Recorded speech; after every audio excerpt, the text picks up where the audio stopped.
Inshuti bakunzi bacu aho muri hose hagiye hatandukanye turabasuhuje. Uyu munsi rero tukaba tugiye kugira muri ka gace kanyu mukunda muri benshi, akaba ari ka gace k'inkuru zihariye ndetse inkuru utasanga ahandi.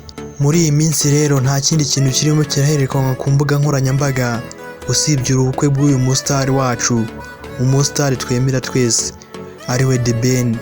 Akaba arimo arasezerana n'uwo bita Pamela. Uyu nawe akaba ari umukobwa urimo uravugisha abantu benshi bitewe n'uburanga bwe. Hakaba hashize amasaha makeya cyane The Ben avuye gusaba Pamela, gusa ariko byari ibirori bitangaje ndetse ni ibintu byavugishije abantu benshi bitewe n'uko bwari ubukwe bw'akataraboneka ndetse buboneka ahantu hakeya hano mu Rwanda. Gusa ariko ibyo byose ntabwo byari bitangaje.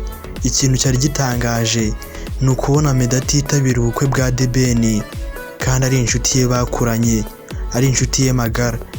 Gusa ariko ni ibintu byababaje abantu benshi ndetse banataha bumva batishimye, nyamara ubukwe bwo bwari bwiza. Ariko kuba Meddy yahabuze ntabwo babyishimiye habe na gatoya. Bibazaga impamvu The Ben we yavuye hano mu Rwanda yarangiza akajya muri Amerika agiye mu bukwe bwa Meddy.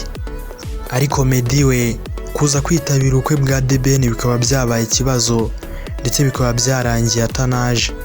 Ibi ni ibintu byababaje abantu benshi cyane ndetse bagatangira kwibaza ibibazo byinshi bigiye bitandukanye, bakibaza niba Meddy yaba yarashwanye na The Ben cyangwa se hari ibindi bibazo byaba biri hagati yabo, dore ko hari n'amakuru avuga yuko The Ben afitanye ibibazo na Meddy. Akaba ari nabyo byatumye Meddy atitabira ubukwe bwa The Ben, nyamara yakagombye kuba ahari ndetse akaba ari nawe uri mu bantu b'imbere cyane. Mu bantu twari twitabiriye ubukwe bwa The Ben tukaba twabashije kuvugana na The Ben ngo dusobanurire neza uko ibyo bintu byifashe ndetse agira icyo abivugaho. Nubwo The Ben yari afite umwanya mutoya ariko yaje turavugana maze atubwira gutya. Ni ukuvuga ngo kuba Meddy atitabiriye ubukwe bwanjye ni ibintu byatunguranye ndetse biranambabaza cyane. Gusa ariko kuri njyewe nta kintu nabivugaho kirenze, kuko kuba umuntu atakwitabira nkeka ko hari impamvu zaba zabaye runaka. So none aha ngaha nta kintu nabivugaho, kereka ngiye nabanje kwiganirira nawe ubwe tukabanza tukavugana, kuko ni umuntu twakuranye, ni umuntu dusangiye amateka menshi. So urumva rero ntabwo ari ibintu birenze kuba umuntu yagira impamvu runaka zatuma ataza. Ni ibintu bisanzwe cyane rwose. Nubwo njyewe nitabira ubukwe bwe cyangwa se nkaba naragiye mu bukwe bwe muri Amerika, ndabizi byantwaye itike nyinshi cyangwa se binantwara n'izindi mbaraga zigiye zitandukanye. So ariko nawe nkeka ko yagombaga kuza nubwo ataje, ariko habaye indi mpamvu runaka yatumye ataza.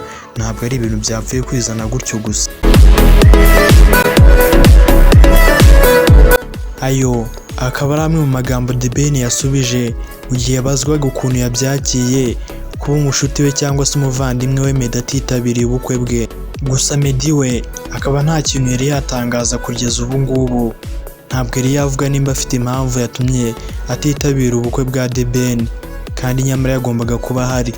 Mu gihe rero aragira icyo atangaza cyangwa se aragira icyo abivugaho, amakuru turibuze kuyabagezaho neza cyane 5/5 nk'uko bisanzwe. Rero Narcisse niyo mazina yanjye.